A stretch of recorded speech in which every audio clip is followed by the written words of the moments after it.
ব্যাংকার বন্ধুরা আসসালামু আলাইকুম রহমতুল্লাহ। আশা করি সবাই ভালো আছেন। ব্যাংকার্স লার্নিং ক্লাবের আরেকটি ভিডিওতে সবাইকে স্বাগত জানাচ্ছি।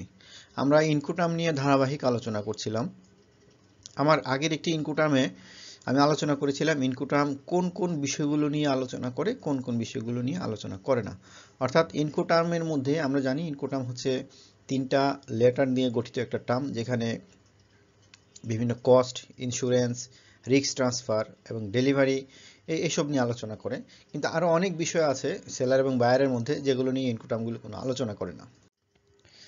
এর মধ্যে একটা বিষয় আছে ভিজিএম। আপনারা জানেন যে verified gross mass of container, অর্থাৎ এই ভিজিএম নিয়ে কিন্তু ইনকোটার্ম কোনো আলোচনা করে না, অথচ এই ভিজিএম একটা কন্টেনার শিপমেন্টের জন্য খুবই গুরুত্বপূর্ণ একটা বিষয়। আজকে আমরা সেটা নিয়ে কথা বলবো যে কেন ইনকোটার্মের মধ্যে ভিজিএম ইনক্লুড করা নাই, অর্থাৎ ভিজিএম এর খরচ বা ভিজিএম নিয়ে ইনকোটার্মে কোনো বিষয় ইনক্লুড করা হয়নি, সেটা নিয়ে আলোচনা করব। সবাইকে স্বাগত জানাচ্ছি।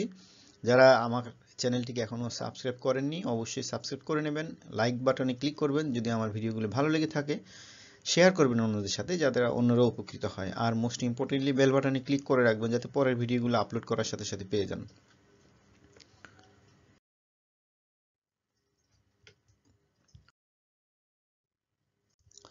আজকের আমার যে ছোট্ট ভিডিওর বিষয়বস্তু হচ্ছে why do the Incoterm 2020 rules not deal with VGM. VGM হচ্ছে verified gross mass of containers. আচ্ছা, তো প্রথমে আগে এই যে ভিজিএমটা কি একটু জেনে নিই, তারপর আমরা এখানে ছোট্ট ভিডিওটি কি কারণ সে কারণগুলো নিয়ে কথা বলবো। আপনারা জানেন যে কন্টেনার শিপমেন্ট যখন হয়, যে কন্টেনারগুলো একটা জাহাজে ওঠে, আমরা সবাই ছোটকালে কিংবা এখনও যারা জাহাজে উঠি, লঞ্চে উঠি, জাহাজের কিন্তু একটা ব্যালেন্সিং দরকার। এটা যখন পানিতে চলে, যে ছোট ডিঙ্গি নৌকা বলেন কিংবা একটা কাগজের তৈরি নৌকা, আমরা যখন পানিতে ভাসাতাম সেটা কাত হয়ে থাকতো, কারণ ব্যালেন্স ওইভাবে আমরা মেনটেন করতে পারতাম না। এক সময় সেটা ভিজে ভিজে নৌকাটি ডুবে যেত বা কাত হয়ে পড়ে যেত। এই যে ভিজিএমটা বেসিক্যালি একটা জাহাজের ব্যালেন্সিং এর জন্য, এটা সেফটির জন্য খুব ইম্পর্টেন্ট। কারণ আপনি যখন অনেকগুলো হাজার হাজার শত শত কন্টেনার, পণ্য ভর্তি গাড়ি ভর্তি বা আপনার যে কোনো গোশ ভর্তি কন্টেনারগুলো ধীরে ধীরে জাহাজে আপনি লোড করছেন, তো এই কন্টেনারগুলোর ওয়েটের কারণে কিন্তু জাহাজের যে একটা ব্যালেন্সিং এর উপর প্রভাব পড়ছে।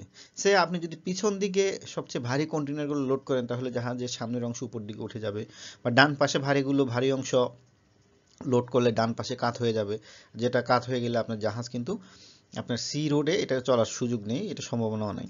সো এই কারণে কন্টেনারগুলোকে যখন জাহাজে ওঠানো হয়, আধুনিক জাহাজগুলো কি হয়, তাদের অটোমেটেড, তাদের স্কেল মেশিন থাকে বা ব্যালেন্সিং মেশিন থাকে, কম্পিউটারের সিস্টেম থাকে। সিস্টেমের আওতায় আপনার কম্পিউটারের আপনাকে বলে দেবে, নির্দেশনা দিবে যে কোন কন্টেনারটা কোথায় স্থাপন করতে হবে, কোনটার উপর কোনটা করতে হবে, যাতে পুরোপুরি মানে জাহাজটি একটি ব্যালেন্সিং অবস্থায় থাকে এবং সেই জাহাজ পথে, দীর্ঘ সমুদ্র পথে সে যাতে এই ব্যালেন্সটা মেনটেন করতে পারে।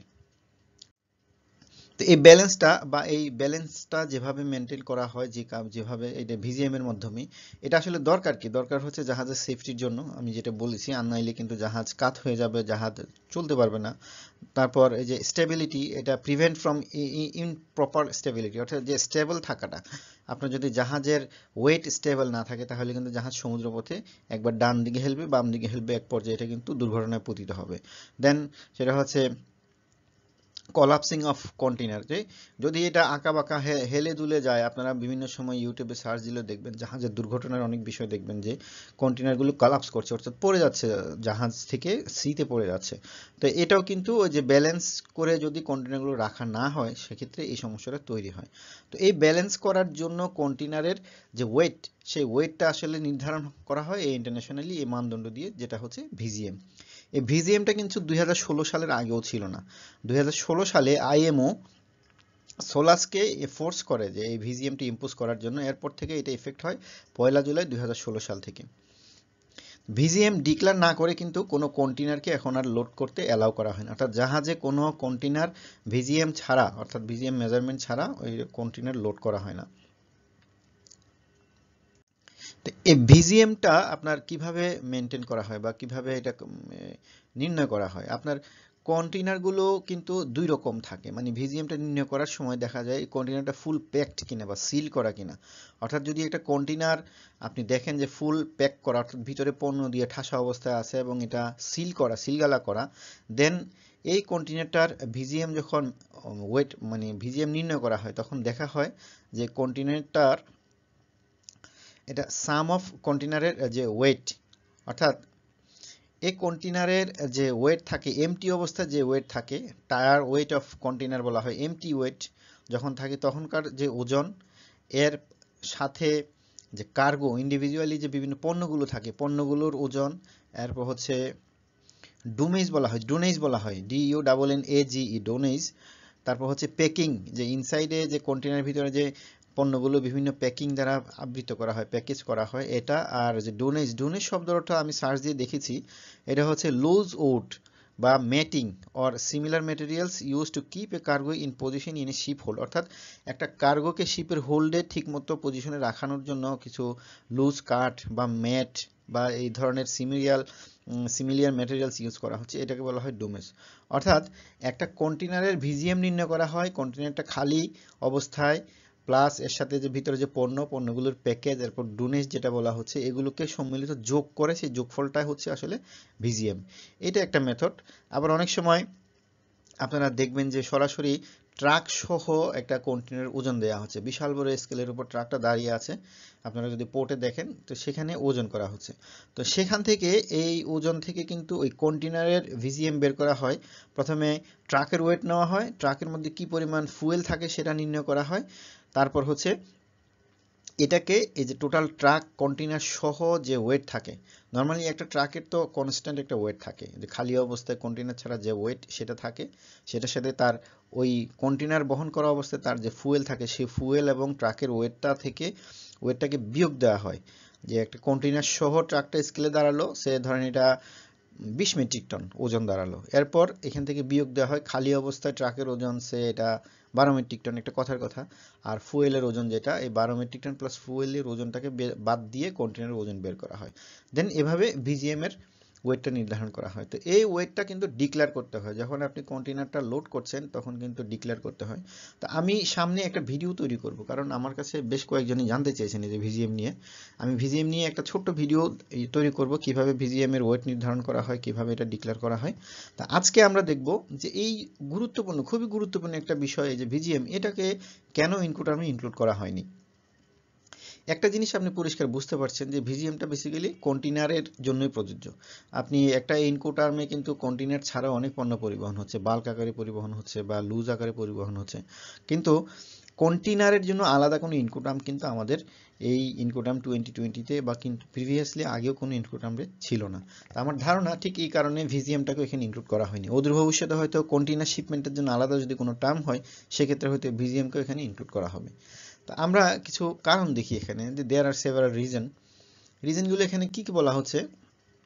The rules deal with only obligation between the seller and buyer. The International Maritime Organization VZM rules deal with the safety of line at sea matter outside this obligation. অর্থাৎ ইনকোটার্ম হচ্ছে শুধুমাত্র বায়ার এবং সেলারের মধ্যে obligation, আর যে ভিজিএমটা basically হচ্ছে safety of life at sea, যে সোলাসের সাথে যে ভিজিএম রুলসের যেটা এটা আউটসাইড দ্য অব্লিগেশন, যে সেলার বায়ারের যে অব্লিগেশনের বাইরের একটা অব্লিগেশন, এই জন্যই এই যে মেরিটাইম অর্গানাইজেশনের যে ভিজিএমটাকে আসলে ইনকোটার্মে ইনক্লুড করা হয়নি। দেন ভিজিএম রেফার্স অনলি টু আমি যেটা বলছিলাম যে কন্টেইনার শিপমেন্টের জন্য এটা খুব দরকার। এখন আমাদের ইনকোটার্মে কিন্তু সব রুলস কিন্তু মানে স্পেসিফিক্যালি কন্টেইনারের জন্য কোনো রুলস নেই, কোনো ইনকোটার্ম নেই, তো এই কারণে ভিজিএমকেও আলাদা এখানে ইনক্লুড করা হয়নি।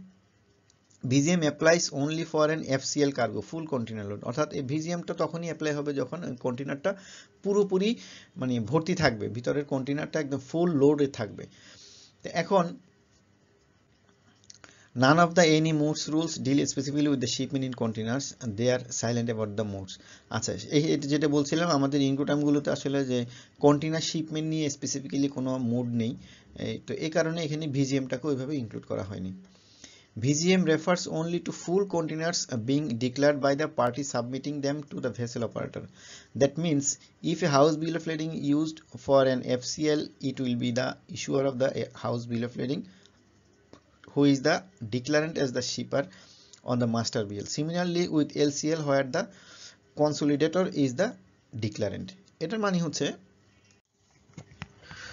যখন হাউস বিল অফ লেডিং ইস্যু হয় তখন কিন্তু এই যে হাউস বিল অফ লিডিং এর যে ইস্যুয়ার যে সে কিন্তু শিপার থাকে, এবং সে এটার ডিক্লেয়ার করে। আবার এলসিএল যখন হয়, এলসিএল এ কিন্তু যে কনসোলিডেটর, অর্থাৎ একটা কার্গো যেটা এলসিএল হবে, যে অনেক ভিন্ন ভিন্ন এক্সপোর্টারের যে পণ্য নিয়ে সে এই কনসোলিডেট করে তারপর আপনার কন্টেনারটাকে সে ফুলফিল করে, লোড করে, ফুল একদম পুরোপুরি ঠাসায়, সেক্ষেত্রে এই যে কনসোলিডেটর সেও কিন্তু এখানে ডিক্লেয়ার করে।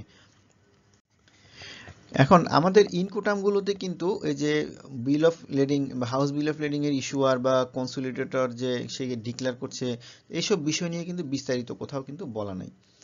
তারপর the declarant might be another party in existing sale. যেমন ধরেন ইস্টিং সেল যখন হয় তখন কিন্তু এই ডিক্লারেশনের কাজটা কিন্তু অন্য আরেকটা পার্টি করে। সে কিন্তু এখানে মানে এক্সপোর্টার বা ইম্পোর্টার নাও থাকতে পারে, থার্ড একজন পার্টি। আপনারা জানেন ইস্টিং সেল হচ্ছে কি, যে জাহাজে থাকা অবস্থায় এক পণ্য বারবার বিক্রি হওয়া। এই যেমন তেল নিয়ে আসছে একজন সৌদি আরব থেকে, বিশাল এক জাহাজে করে তেল নিয়ে আসছে, সে আবার এই তেল আরও 2 জায়গায় বিক্রি করছে। সে কিছু অংশ চলে যাচ্ছে আফ্রিকায়, কিছু চলে যাচ্ছে এশিয়ায়, এশিয়ার যে ক্রেতা সে আবার এসে আবার এই তেলগুলোকে 3-4 জায়গায় বিক্রি করছে, কিছু সে ইন্ডিয়া পাঠাচ্ছে, কিছু শ্রীলঙ্কা পাঠাচ্ছে, কিছু চায়না পাঠাচ্ছে, কিছু বাংলাদেশে পাঠাচ্ছে। আবার আফ্রিকায় যে যাচ্ছে সে আবার এটা বারবার এগুলো বিক্রি হওয়া, একাধিকবার চলতি পথে জাহাজে থাকা অবস্থায় বিক্রি করাটা হচ্ছে স্ট্রিং সেল। তো এই স্ট্রিং সেলেও কিন্তু এই যে ডিক্লেয়ার করা, ওয়েট ডিক্লেয়ার করার কাজটা কিন্তু আরেকজনে করে। তো এক্ষেত্রে আমি যখন একটা ইনকোটাম দিয়ে এলসি ওপেন করে ফেলবো, সেক্ষেত্রে যে বারবার এখানে স্ট্রিং সেল হবে, এখানে ডিক্লেয়ার হবে যে ভিজিএম নিয়ে বারবার চেঞ্জ হবে বা ভিজিএম ইস্যু কস্ট এদিক ওদিক হবে। তো এটা ইনকোটামের যে কস্ট এলোকেশনের সাথে আসলে ওইভাবে খাপ খায় না, এই কারণে ইনকোটামে এখনো ওইভাবে ভিজিএমটাকে ইনক্লুড করা হয়নি। Countries can have their own procedure on how they deal with VGM in compliance with the International Maritime Organization regulation. প্রত্যেকটা দেশের কিন্তু এই যে ভিজিএম নিয়ে আলাদা নিজস্ব প্রসিডিওর, রুলস রেগুলেশন থাকে।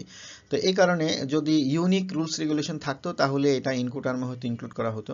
কিন্তু এখন আপনার যেহেতু প্রত্যেকটা দেশে নিজস্ব পলিসি, রুলস রেগুলেশন মেনটেন করা হয়, তো ইউনিক না, সেক্ষেত্রে এই কস্টটা ভিজিএমটা বা ভিজিএম এর কস্টটা ইনকোটার্মে অ্যালোকেশন করা সম্ভব হয়নি। আরো কিছু রিজন এখানে বলা আছে। তো এখানে যেটা বলা হচ্ছে এটার সারমর্ম হচ্ছে, কোনো কোনো দেশে ভিজিএম ডিক্লারেশনের কোনো কস্ট নেই, আবার কোনো কোনো দেশে ভিজিএম ডিক্লারেশনটাকে তার যে পোর্টের যে কস্ট, সেই কস্টের মধ্যে কিন্তু ইনক্লুড করা আছে। তো টার্মিনালে যে খরচগুলো আছে, খরচগুলোর মধ্যে বাইস অটো এটা ইনক্লুড করা আছে। তো এক্ষেত্রে আপনি যে কোন ইনকোটার্মের জন্য ভিজিএমটা রাখবেন, কস্ট রাখবেন, কোনটাতে রাখবেন না, এটা নিয়ে আসলে একটা মতবিরোধ বা একটা সাংঘর্ষিক অবস্থা তৈরি হতে পারে। এই জন্য ভিজিএমটাকে আসলে ইনকোটার্মের যে কস্ট এলোকেশনের মধ্যে আসলে এভাবে রাখা হয়নি। আবার কিছু কিছু ইনকোটার্মে স্পেসিফিক্যালি যদি বলেন তাহলে যে ইএক্সডব্লিউ বা এফসিউ, এফইবি, এখানে কিন্তু যে সেলার সে কিন্তু আসলে শিপার না, কারণ এখানে পণ্যটা ডেলিভারি হয়ে যাচ্ছে ইএক্সডব্লিউতে সেলারের প্রেমিসে, এফসিএতে সেলারের প্রেমিসে হতে পারে বা সেলারের প্রেমিসের বাইরে কোনো একটা লোকেশনে হতে পারে। তো এখানে দেখা যাচ্ছে যে সেলার যে সে কিন্তু কোনোভাবেই শিপার না, এবং তার দ্বারা এই ডিক্লারেশন করা যে পোর্ট অথরিটির কাছে ভিজিএম নিয়ে ডিক্লারেশন করার কোনো সুযোগ নেই, কারণ তার পণ্য সে তার আগে ডেলিভারি দিয়ে দিচ্ছে। তো এক্ষেত্রে এই সব কিছু ইনকোটার্মের ক্ষেত্রে কিন্তু ভিজিএমটা আসলে কে ডিক্লেয়ার করবে বা এটার খরচ কি, এটা নিয়ে সেলার বায়ারের মধ্যে একটা সাংঘর্ষিক অবস্থা তৈরি হতে পারে। যেমন এই যে ইএক্সডব্লিউতে বা এফসিএতে সেলার কিন্তু পণ্যটা ডেলিভারি দিয়েই শেষ, এরপর বায়ার যখন এই পণ্যটা জাহাজে তুলবে তার কিন্তু ডিক্লেয়ার দেওয়ার ব্যাপারে অনেক এখানে ঝামেলা হতে পারে, কারণ সে কিন্তু আলটিমেটলি সে এই যে একটা পণ্য সে রিসিভ করলো, সে শুধু পণ্যটা রিসিভ করলো, কিন্তু পণ্যের সাথে যে কন্টেনারটা আসলো বা এটার টোটাল যে ওয়েট কি হতে পারে বা এটার ভিজিএম কি হতে পারে, এ ব্যাপারে কিন্তু তার আসলে কোনো ধারণা থাকার সুযোগ নেই। তো এইসব কারণে ছোটোখাটো বিভিন্ন ইস্যুতে দেখা যাচ্ছে যে ভিজিএম এর যে কস্ট সেটা যদি ইনকোটার্মের বিভিন্ন রুলসে ইনক্লুড করা হয় তাহলে এটার সাংঘর্ষিক অবস্থা এবং এটা একটা অপরিপূর্ণ বা এটা বিভিন্ন রকম ঝামেলা তৈরি হতে পারে, বিধায় এই ভিজিএমটাকে ইনকোটার্মের মধ্যে আওতায় নিয়ে আসা হয়নি। তো আমি চেষ্টা করেছি যতটুকু সম্ভব কেন আনা হয়নি ভিজিএমকে সেটা বোঝানোর। আপনারা বিস্তারিত বিভিন্ন ওয়েবসাইটে কিংবা ইন্টারনেটে সার্চ দিলে আরও অনেক প্রচুর মেটেরিয়ালস পাবেন, যেখান থেকে আপনার ধারণাটা আরও ক্লিয়ার হতে পারে। তো সবার প্রতি অনেক অনেক শুভকামনা থাকলো, ভালো থাকবেন, সুস্থ থাকবেন। পরবর্তী ভিডিও দেখার আমন্ত্রণ জানিয়ে এখানে শেষ করছি। আসসালামু আলাইকুম, আল্লাহ হাফেজ।